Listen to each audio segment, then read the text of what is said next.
बच्चों, हम कृष्णा सोबती का मियां नसरुद्दीन आपको पढ़ाने जा रहे हैं। सुप्रभात। मियां नसरुद्दीन एक ऐसा रेखा चित्र है जो हर्ष हशमत में से लिया गया है। कृष्णा सोबती, उनका कवि परिचय मैं दे चुकी हूँ आपको। अब आप देखिए मियां नसरुद्दीन पुरानी पीढ़ी के होते हुए भी काव्य जो कृष्णा सोबती उन्होंने कवित्री लेखिका हैं, उन्होंने मियां नसरुद्दीन जो नानबाई हैं, खाना बनाने वाले खान, उनके बारे में, उनके चरित्र के बारे में बताया है। देखिए कहानी रूप में, साहबों उस दिन सब अपन मटिया महल की तरफ से न गुजरे जाते तो राजनीति, साहित्य और कला के हजारों हजार मसीहों के धूम धड़क्के में नानबाई के मसीहा मियां नसरुद्दीन को कैसे तो पहचानते और कैसे उठाते लुत्फ उनके मसीही अंदाज का। कवित्री जो है वो अपने दोस्तों, साहबों मतलब दोस्तों के लिए है, अपन मतलब हम लोग, हजारों हजार यानी अनगिनत लोगों के बीच में। और मसीहा क्या है? देवदूत के लिए। और धूमधाम से भीड़ है जो नानबाई रोटी बनाने और बेचने वाला होता है, उसको कहा जाता है। उसके बारे में बता रहे हैं कि इतने इतने लोगों में से हम निकल जाते तो फिर हम कैसे पहचानते। हुआ यह कि हम एक दोपहरी जामा मस्जिद के आड़े पड़े मटिया महल के गड़ैया मोहल्ले की ओर निकल गए।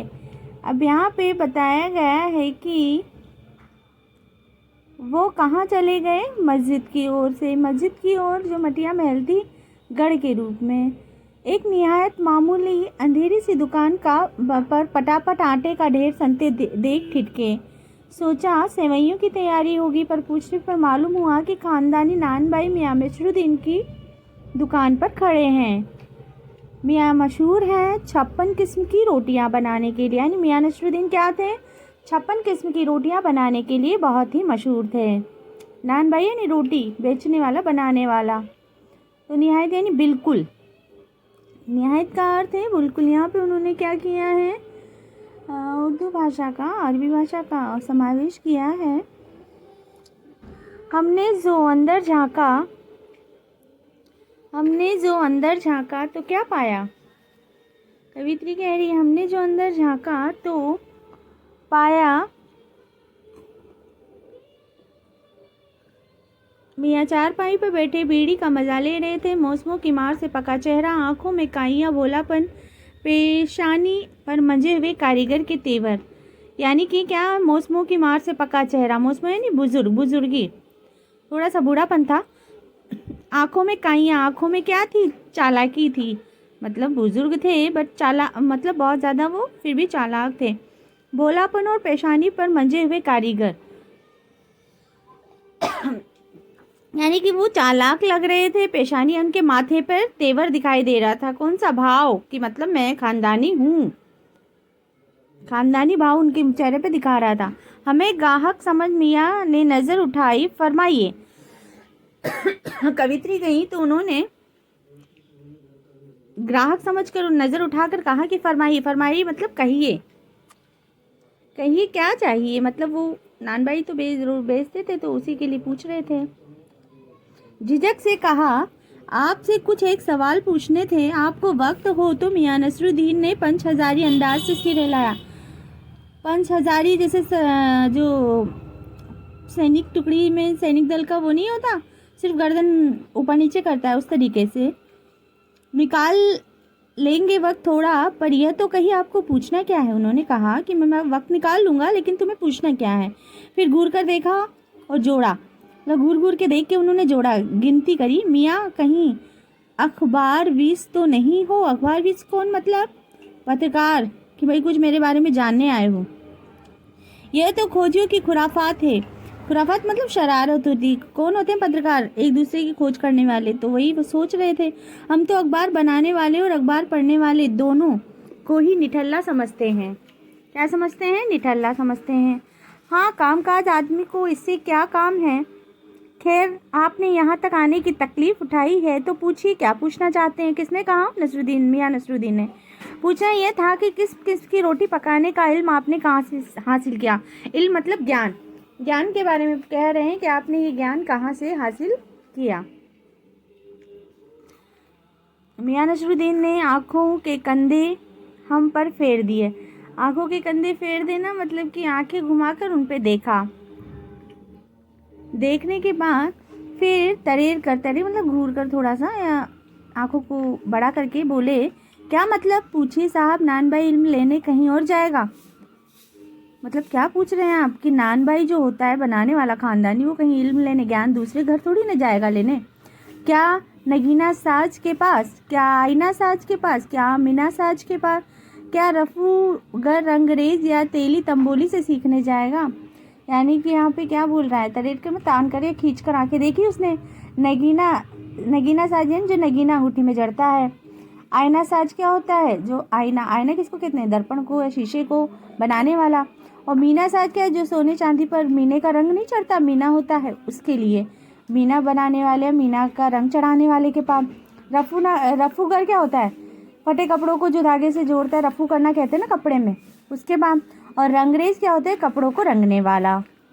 और तंबोली क्या होता है? तंबूल बोलते हैं ना पान को, तो पान लगाने वाला। और फरमाना क्या? कहना। क्या फरमा दिया साहब? मतलब आपने क्या कह दिया साहब? यह तो हमारा खानदानी पेशा ठहरा। मियां नसरुद्दीन कहते हैं ये मेरा खानदानी पेशा है। हाँ, इल्म की बात पूछिए। तो जो कुछ सीखा अपने वालिद उस्ताद, वालिद मतलब पिताजी से सीखा।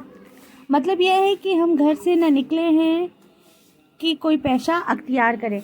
मतलब घर से नहीं निकले हैं कि हमें कोई पेशा अख्तियार करना है, हम सिर्फ निकले हैं तो मतलब हमने जो इल्म लिया, जो ज्ञान लिया है नान भाई बनाने का, वो हमारा खानदानी ज्ञान है।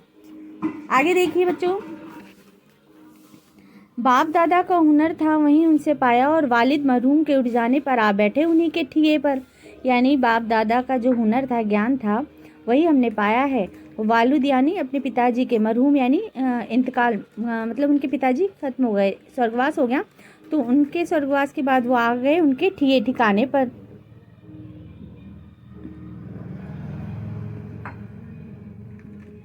आपके वालिद मतलब आपके पिताजी। मियां नसरुद्दीन की आंखें लम्हा भर तो किसी भट्टी में गुम हो गई। मतलब जो वालिद की याद आई, वो भी स्वर्गवासी, तो थोड़ा सा उनकी आंखें नम हो गई। लगा गहरी सोच में, फिर सिर हिला दिया।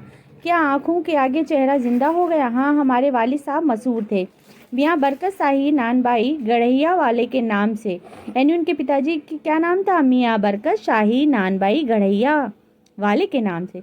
उनके वालिद यानी पिताजी हमारे दादा साहिब के आला नानबाई मियां कल्लन। मतलब उनके दादा परदादा सबकी बातें आ गई यहाँ पे, और उनके नाम भी दिए हैं। आपको इन दिनों में से किसी की कोई नसीहत याद हो? नसीहत मतलब कोई ज्ञान दिया हो इन्होंने, तो आपको याद हो कि क्या शिक्षा दे गए हैं? तो बोला हाँ, वज़ा फरमाया, नहीं बहुत अच्छा, आपने बहुत सही बात बोली। पर यह तो बताइए कि जब आप हमने भट्टी की ओर इशारा किया, इस काम पर लगे, तो वालिद साहब ने सीख के तौर पर सब कुछ कहा होगा। यानी जब भट्टी जलने लगी होगी तो पिताजी कभी डांटते हैं, अच्छा बताते हैं। नसरुद्दीन साहिब ने जल्दी 2-3 कश खींचे हुक्के के, फिर गला साफ किया और बड़े अंदाज से बोले, अगर आपको कुछ कहलवाना ही है तो बताए दिए देते हैं। आप जानो, जब बच्चा उस्ताद के यहाँ पढ़ने बैठता है तो उस्ताद क्या कहता है? कहा आलिफ, बच्चा कहता है आलिफ। कह बे, बच्चा कहता है बे। कहा जिम, बच्चा कहता है जिम। ये उनकी भाषा में, उर्दू में, उसी के बारे में बता रहे हैं।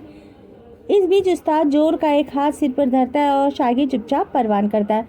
जब वही रटता है तो बच्चे के हाथ पे सर जो गुरु होते हैं वो पीट देते हैं ना, मतलब बच्चा दोहराता है, तो वही चीज़ वो बता रहे हैं। समझे साहिब? एक तो पढ़ाई ऐसी और दूसरी बातचीत बीच में छोड़ सामने से गुजरते मीर साहिब की आवाज़ दे डाली, ओ भाई मीर साहब, सुबह ना आना हुआ, पर क्यों? फिर आगे देखिए, मीर साहिब ने सिर हिलाया। मियाँ अभी लौट के आते हैं तो बतावेंगे। लौट के आते हैं तो क्या करेंगे? बतावेंगे। आप दूसरी पढ़ाई की बाबत कुछ कह रहे थे ना? कौन बोलता है? जो आता है लेखिका।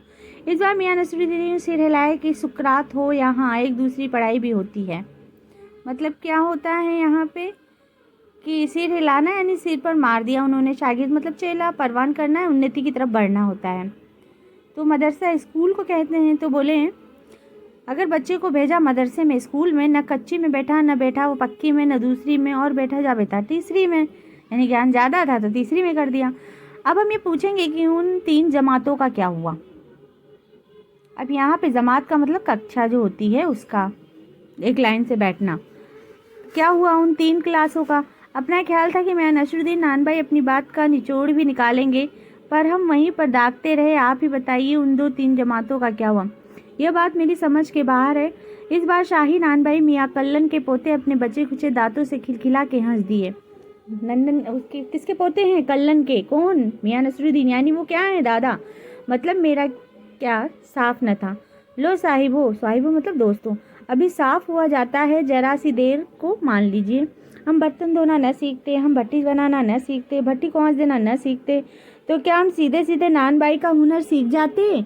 मियां नसरुद्दीन हमारी ओर कुछ ऐसे देखते कि उन्हें हमसे जवाब पाना हो, फिर बड़े ही मजे अंदाज से कहा, कहने का मतलब साहिब यह है कि तालीम भी बड़ी चीज़ होती है। सिर हिलाया है साहिब, माना। यानी क्या होता है? तालीम होती है, ज्ञान जो है वो ज्ञान होता है। आगे देखिए, मियां नसरुद्दीन जोश में आ गए। हमने न लगाया होता खोमचा तो आज क्या यहाँ बैठे होते? मियाँ को खोमचे वाले दिनों में भटकते देख हमने बात का रुख मोड़ा। आपने खानदानी नानबाई होने का जिक्र किया, क्या यहाँ और भी नानबाई हैं?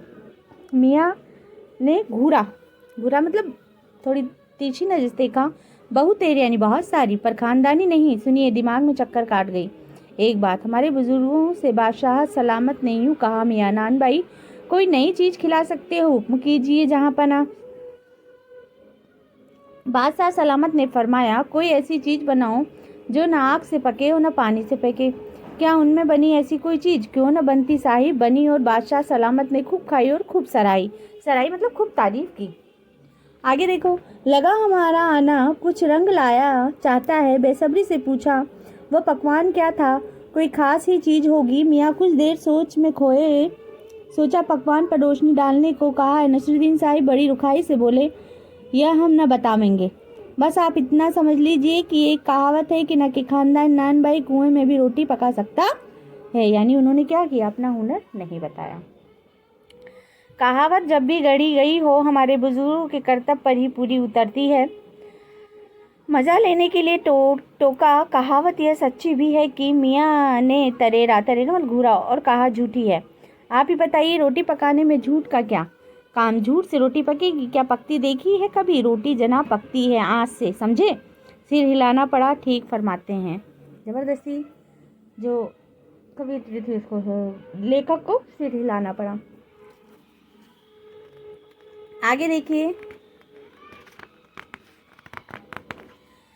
इस बीच मियाँ ने किसी और को पुकार लिया। मियाँ रहमत इस वक्त किधर को?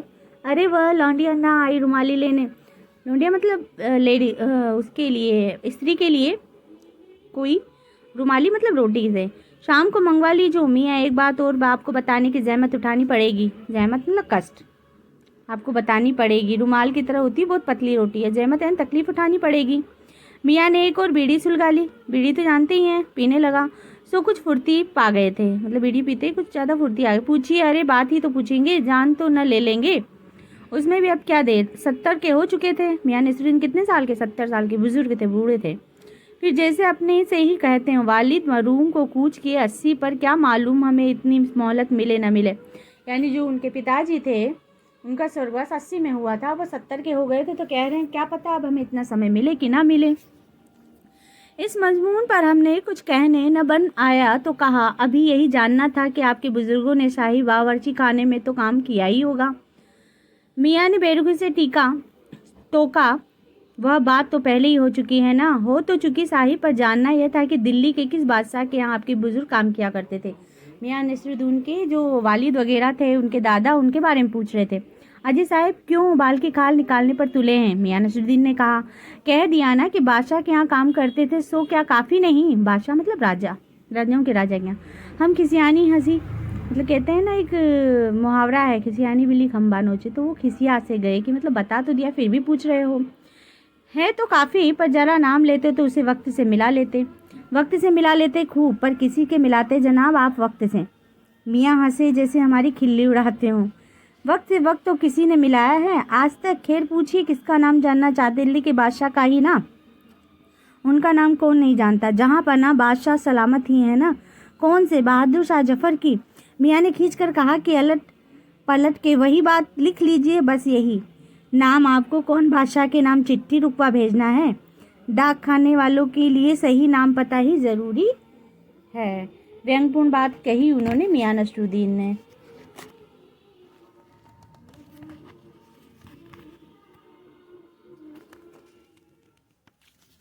आगे देखिए। हमें बिटर बिटर अपनी तरफ देखते पाया तो सिर हिलाकर अपने कारीगर से बोले, अरे ओ बब्बन मियाँ, भट्टी सुलगा दो तो काम से निपटें। यह बब्बन मियाँ कौन है साहिब? मियाँ ने रुखाई से जैसे फांक ही काट दी। अपने कारीगर, और कौन होंगे? मन में आया पूछ लें, आपको बेटे बेटियां हैं? पर मियाँ नसरुद्दीन के चेहरे पर किसी दबे हुए अधर के आसार देखकर मजमून न छेड़ने का फैसला किया। यहाँ पे मतलब ये था, विषय फालतू के विषय को छेड़ने का मन नहीं किया। किसका? जो पूछने आए थे उनके यहाँ। इतना ही ये कहा, ये कारीगर लोग आपकी शागिर्दी करते हैं? खाली शागिर्दी नहीं साहिब, गिन के मजूरी देता हूँ। 2 रुपये मन आटे की मजूरी, 4 रुपये मन मैदे की मजूरी। यहाँ ज़्यादातर भट्टी पर कौन सी रोटियाँ करती हैं? मियाँ को अब तक मजमून के विषय कोई दिलचस्पी बाकी न रही थी। फिर हमसे छुटकारा पाने को बोले, बाकर खानी, शीरमाल, ताफ्तान, बेसनी, खमीरी, रुमाली, गाव, दीदा, गाजीबन, तुनकी। ये क्या है? ये सब रोटियों के नाम हैं। रोटियों की क्या है? नाम है। फिर तेवर चढ़ा, हमें घूर कर कहा, तुनकी पापड़ से ज़्यादा महीन होती हैं।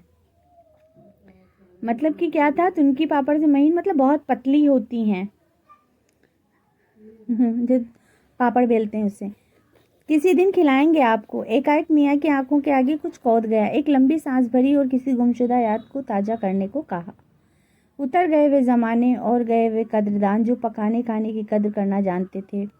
मियाँ अब क्या रखा है, निकाली तंदूर से निगली और हजम।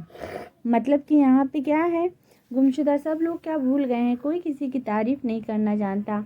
और जो कला के कद्रदान थे वो अब रह नहीं गए हैं, सब अपने में ही मशरूफ़ हैं। यही कहकर वो उनकी आंखें एक तरह से भर आईं और वो शांत थे।